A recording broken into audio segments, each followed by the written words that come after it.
کوئٹہ میں نگراں وزیر اعلیٰ بلوچستان میر علی مردان خان ڈومکی کی زیر صدارت پرامن انتخابات کے انعقاد کے لیے اقدامات کے جائزے پر اجلاس منعقد کیا گیا۔ اجلاس میں نگراں وزراء، چیف سیکرٹری بلوچستان، آئی جی پولیس سمیت اعلیٰ حکام اور تمام کمشنرز نے شرکت کی۔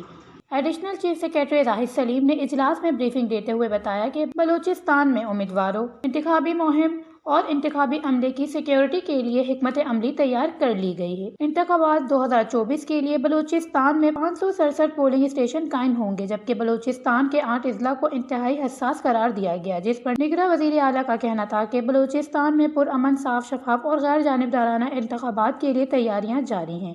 حساس اور انتہائی حساس پولنگ اسٹیشنز پر بحالی امن کے لیے خصوصی اقدامات اٹھائے جا رہے ہیں۔ انتہائی حساس پولنگ اسٹیشنز پر CCTV کیمرے نصب ہوں گے اور حساس علاقوں میں پولیس اور لیویز کی مدد کے لیے پاک فوج اور فرنٹیئر کور کی خدمات حاصل کی جائیں گی۔ اس کے علاوہ الیکشن کمیشن اور صوبائی حکومت مجموعی صورتحال کا جائزہ لینے کے لیے کنٹرول روم بھی قائم کریں گی۔ کوئٹہ سمیت تمام اضلاع میں ڈپٹی کمشنرز اور الیکشن کمیشن کو مشترکہ مانیٹرنگ روم قائم کرنے کی ہدایات بھی کی گئی۔ وش نیوز، کوئٹہ، بلوچستان۔